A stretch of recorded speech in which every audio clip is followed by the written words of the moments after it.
We're Zoom and Betty, and this is the story of our little red barn and how we built it on our 1 acre homestead here in Victoria, Australia.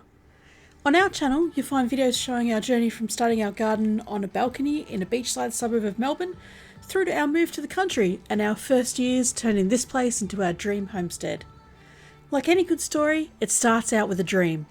In fact, when we were on the real estate hunt looking for a dream home, in a price range we could afford, space for the barn was at the top of our priority list, along with the farm stand.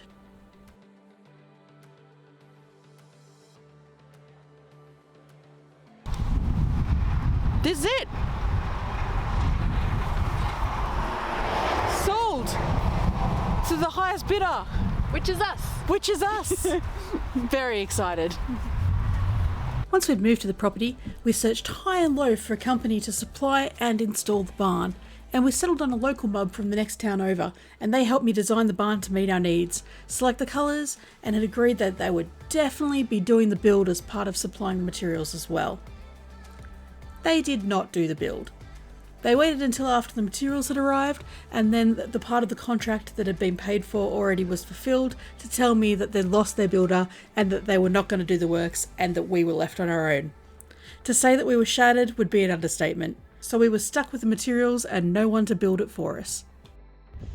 It's a bit chilly and windy today, but we've got an exciting thing that's just turned up.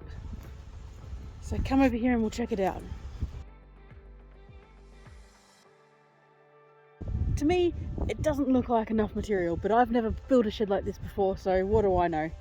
We do have a packing list, so I think I'm going to grab that and check it off before we pack it up, put some plastic over it so it's saved and in good condition by the time the builder comes along to check it out. So our shed currently has this front gate, and then we're going to do a driveway down the back, and then the shed's going to sit somewhere around here. So we've just this afternoon got a call saying that the earth movers are available to come tomorrow to do the site cut for us and do the driveway access as well, which is great news, but not much time. So I've had to come home after work today and then do a set out with a few meters spare in each direction for them to do the cut. So we've got enough room to set out our slab for the garage later. Now it's not perfect to the millimetre because it is just doing a cut. Obviously you want to do millimetre perfect when you do your slab, but for the cut with an extra bit of space, I didn't go to town. It was only just me doing it. Usually with a second person it's much easier.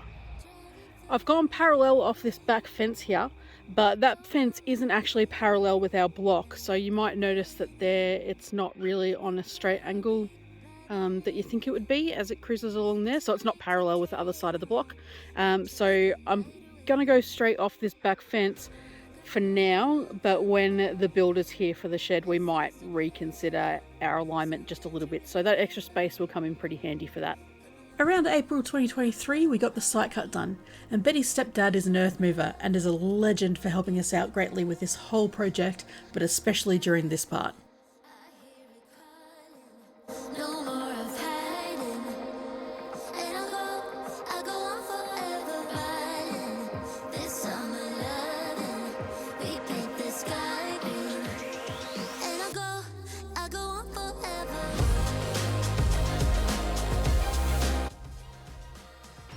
I really wanted to send the drone up today to give everyone a better look at this, but it's raining, so the weather's not playing ball, but we have some surprises. And one of them's right there. We love the paddock, and it's a bit sad to see it all ripped up at the moment, but I think it's one of those cases of you got to break some eggs to make an omelette, and the vision we can see it. So it's really exciting that we've made this next step. It's going to be a little while before the shed can get built because it's going through the permitting process at the moment, but at least we know this bit got done before the rain started and it became even more of a mud pit than it already is. Apparently there's rules about being 3 meters between your neighbour's fence and your shed, so we've got a bit of a 2 meter gap here, and then we'll build from up here. So the guys will set that out properly when it's time. And we thought the build would have started around May based off conversations with the builder, but it was actually in November when we finally got the news things were starting, and we were excited at the prospect of having our shed in time for Christmas. Only a year later than we'd originally thought it would be, after we lost our first builder, but we swept all the prior frustrations aside and we were really excited. We had the shed team come out and set out for the slab, And then the earth mover came back to do more works to build up the rear of the slab area so we won't have any erosion issues in the future, and he accidentally cleared away most of the set out. Now December comes and guess what? We're starting the slab. Set out is redone and the slab is a go, and we were walking on the slab by the end of the first week of December. What's this? There's building going on. Builders are making a start on the shed. The builder's intention was to get it all done in December, but it seems like he was running behind and he got COVID on top of that. And finally he told us that it won't be happening this side of Christmas. Now, we weren't especially blindsided by this as we'd been expecting it, but we were still pretty deflated.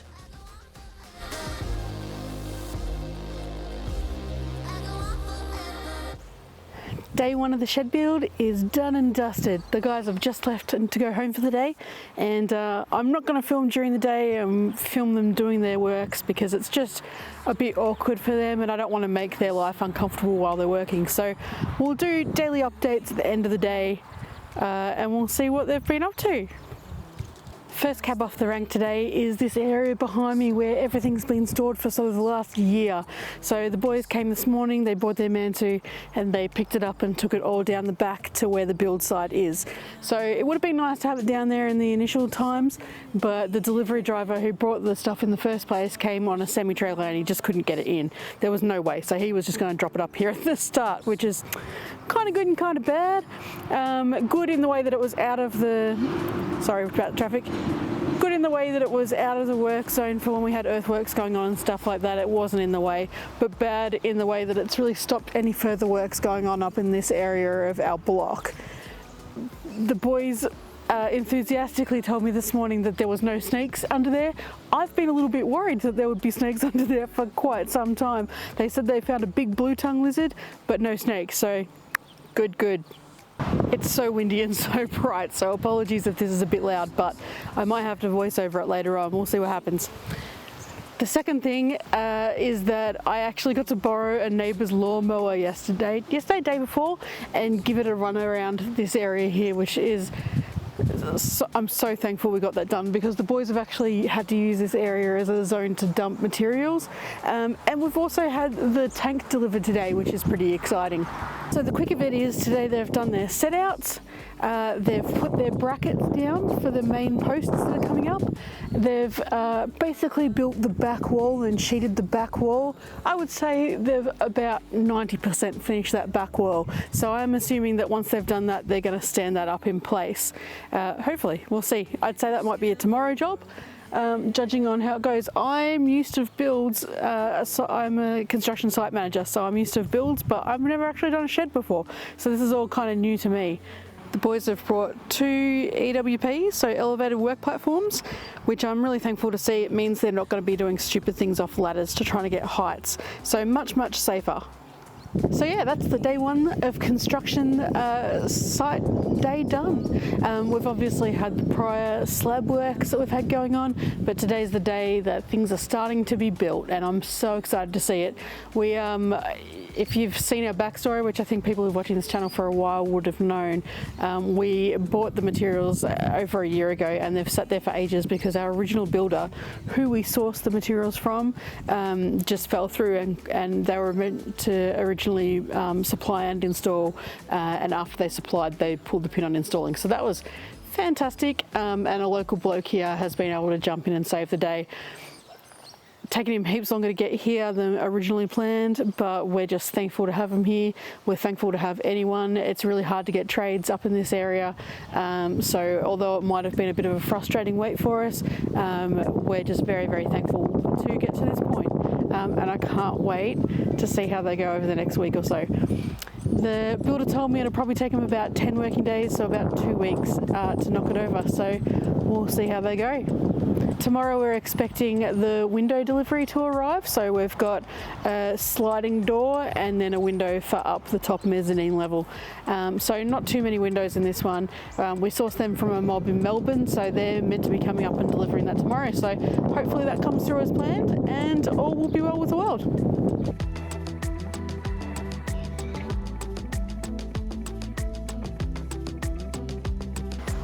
It's day 2 and all 4 walls are up. The back one is sort of 90% clad, and we've got the rafters in place for the roof. So they've been battened out a little bit. I'm not sure if they're going to put more battens in. I know that span is a bit wide for what we would have done in a residential setting, but I'm not quite sure if that's what the go is here, so I'll wait and see how that pans out, but that might just be it. It's taller than anticipated. Last night when Betty and I were walking around, we felt when it was laying down that it might not have felt as tall as what we thought it was going to, but no, this is actually quite nice, and particularly the centre area is a bit what we were worried about the most, because obviously we wanted to still have head height. We knew that it was probably only going to be 2.1 through the middle of it, and it was going to be less obviously on the sides, but it's still feeling pretty good, so we'll see how that goes. But yeah, pretty happy. Our windows also arrived today, so we've got a big sliding door window, and then we've also got one window that's going to go up top in the mezzanine area looking towards the front. So I've just got these strapped here at the moment so the wind can't flop them over, but we thought this might be the best place to keep them out of the weather just in case it starts raining and whatnot while the guys are building still. And as soon as there's roofing on and stuff like that, we'll probably just end up shifting these down there, so be good.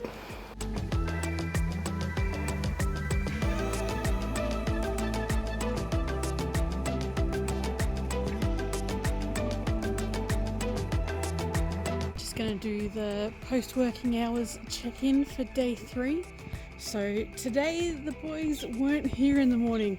I'm not quite sure why. I didn't really talk to them today, but they rocked up sometime after 11, and when I got home around 4 they were gone, and I know they had their lunch break at some point, so they definitely didn't work a full day today. Not quite sure what the reason was about that, but they still achieved some stuff. You can see they've finished battening out the roof. They've put on these extra bits along here as well to finish too, and they've battened out the sides of both sides and the front. So that's a step up from yesterday. I feel like at the moment the work that they've got to do at the minute is all bracing work, and anyone who does building knows that the bracing stuff, it looks like nothing's getting done for a while, but there is actually a lot going on. But visually, when you're looking at the whole picture, doesn't seem like there's a lot of movement, but it's the stuff that has to get done to make sure that it's nice and sturdy. I noticed earlier today that they'd filled in the bits of the back wall that were missing, so that's cool, but I've just noticed that up the top they've actually cut everything back to be in the right shape, so there's no more overhangs, which is cool.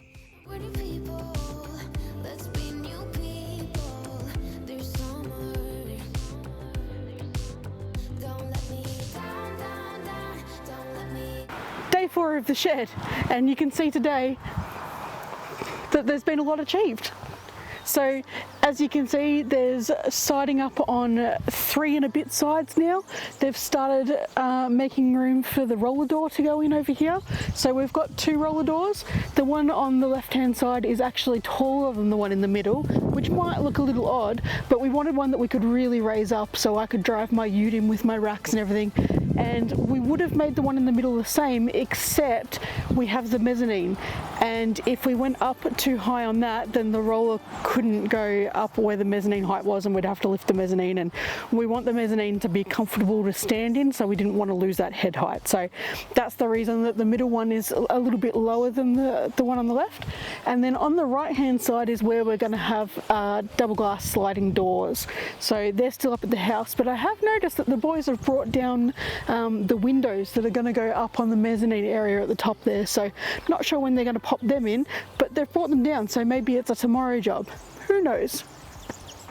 The other thing we discussed today was a bit of an insulation chat, and mostly about insulation on the roof.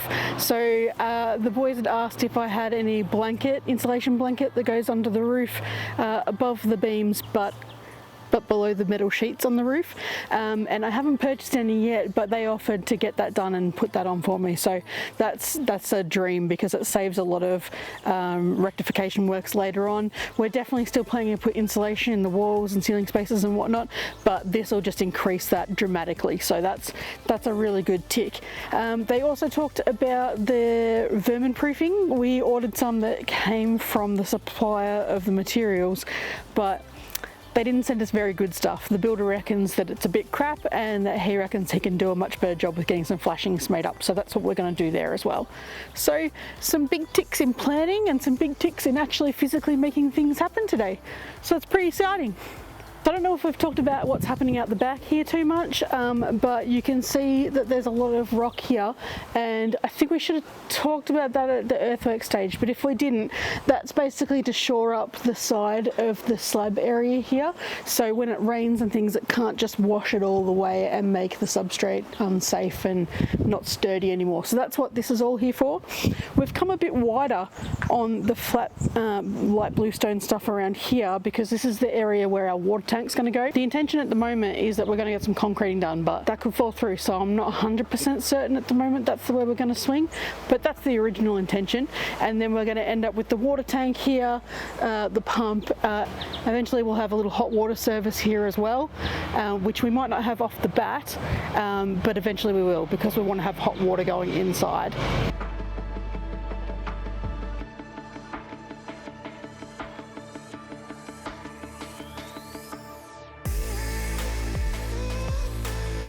Day 5.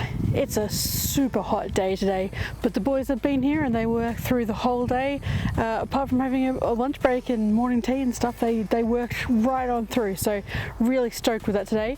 Today they've been able to achieve finishing off the cladding around the main part of the bottom area.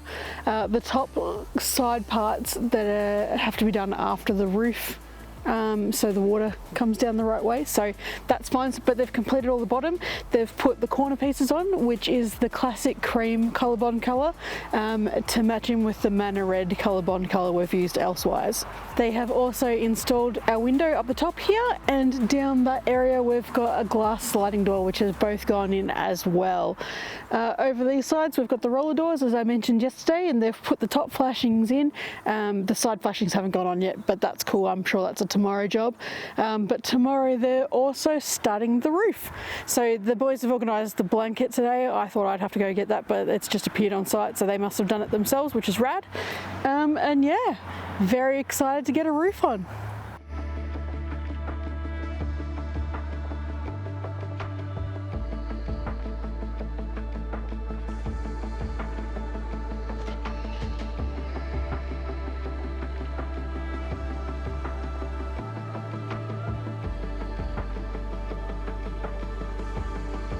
It's day 6 and it was 33 degrees today, which means the boys had a really hot day to be working up on the roof. So today they've achieved the gutter just along this side here. They've done the roof on this top area here. They've put the blanket on before they put the roof panels down and wired that all up so it doesn't sag as well. And they also put these flashing panels on each side of the door openings for the roller doors, so that's pretty cool. Now, even though the whole area is still open to the elements, just having this roof and the blanket on has created a shady spot, which is really awesome, but you can already tell that that little bit of insulation to the underneath of this is actually making a difference, as opposed to just having the metal and radiating the heat through. So highly recommend getting the blanket put on if you're getting a shed done. Most people don't. The guys that supplied the materials for this said maybe 1 in 20 of the sheds that they do, they actually get the blanket installed, and I can't recommend it enough. If you're getting a metal roofed home built, they'll definitely put it on your home, so why not the shed? I can't wait until this is 100% built and we can start framing out walls. It's a lot of space. I think it'll fill up pretty quickly, but we've got a lot more height than we thought we were gonna have. So we've got a lot of space where if we put a ceiling in at a regular ceiling height, we're gonna have a lot of storage in the ceiling spaces. Betty definitely wants some cathedral ceiling space going on in some of the areas, but there's some areas where we could absolutely put a false ceiling in and it'll make a huge difference to the amount of stuff we can store in here, which is great. So you might remember, back when we received the materials, we got a picking list, and I said to myself, I'm going to check that list off and make sure we've got all the materials before the builder comes. That way we're all sorted. And I didn't follow my own advice, and today it's come into fruition where we've discovered that we've been shortchanged on some of the brackets for the gutters. And it's a specific type of bracket that you can't just pick up from any old Reese or any old hardware shop. We have to get it from the people who actually supplied the materials. So tomorrow morning, bright and early, I've got to head off down to Ballarat, which is about an hour away, and pick up what the guys need and bring it back here as early as I can. I might actually stop by Bunnings as well and have a look at some ladder options. So if we're lucky, I might bring one of those home too.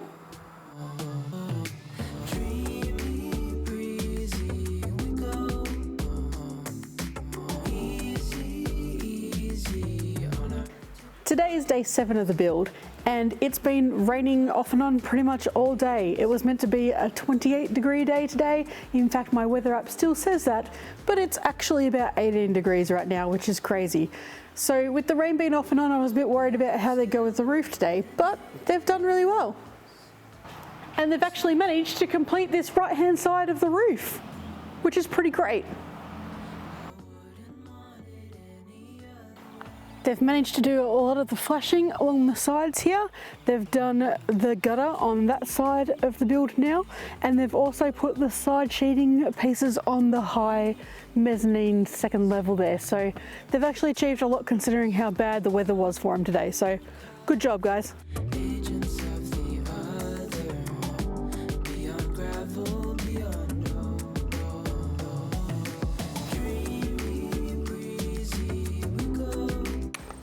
It's so sunny.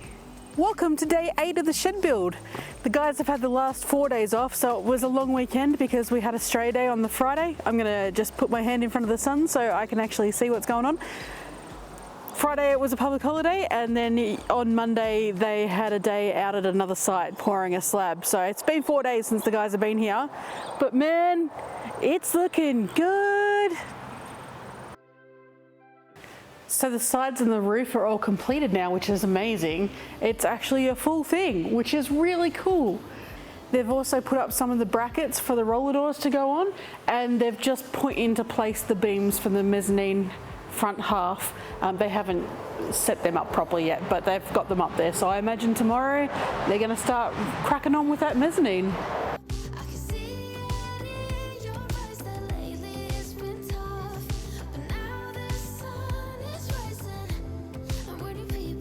So I have a confession. On day 9 of the build, I didn't get out to do a video. I did take a few happy snaps though. I've just started my new job and had to drive down to Melbourne and back that day, so I was quite wrecked. I had every intention of pulling out the camera, but just didn't get to it. There were some small items ticked off today, most notably the mezzanine got screwed in place and about 3/4 of the vermin proofing got installed.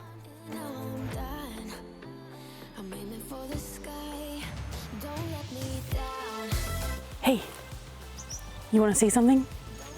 It's day 10, and guess what? We're done.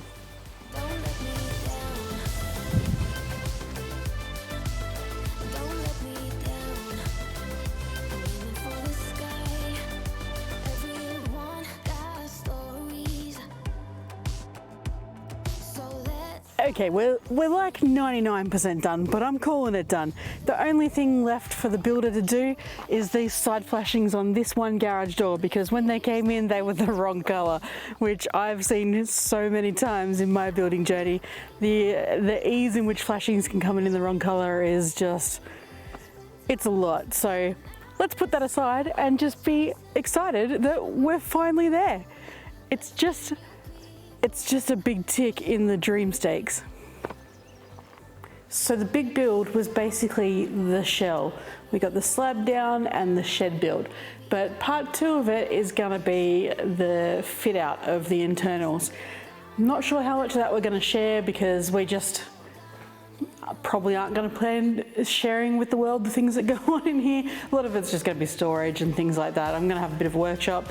Betty's workspace is going to go in here instead of having it in the lounge room, so she might share a bit of that because I get the vibe she's going to go for something quite aesthetically pleasing, so she can share that with her customers that she's creating their Dungeons and Dragons gear. So I think that that's going to be really super cool.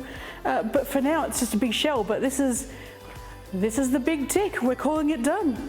So yeah, the main reasons for this space are going to be storage, workshop, and hopefully eventually we might get a little kitchen in here that's going to be council approved, so we can start actually doing a lot more cooking and things that are going to be okay to sell to the public later on. So that's going to be a future thing that we work on. We're sort of doing the homework a little bit at what that requires, so when we design the space we're going to design it with those things in mind. But for now, the next steps are going to be getting someone in to put the staircase in. I was thinking I might do it myself. We might end up pull the trigger on someone else. Putting some flooring in that top area. I'm gonna build out some walls, and we've organised for a Sparky to come. He's just about to send us through the quotes for getting some power down here, so we can have a meter box going and power nice and accessible, and then we'll start the fit out process in here. But yeah, not sure if we'll share it with you as much as we have the build of the shed, but we'll see how we feel going forward. So we hope you guys enjoyed the journey for us bringing this big red barn into fruition. It definitely took us a lot longer than we anticipated it taking, and we had a lot of stopping and starting along the ways, but we're very, very excited to get to this stage, and on to the next thing. See you in future videos.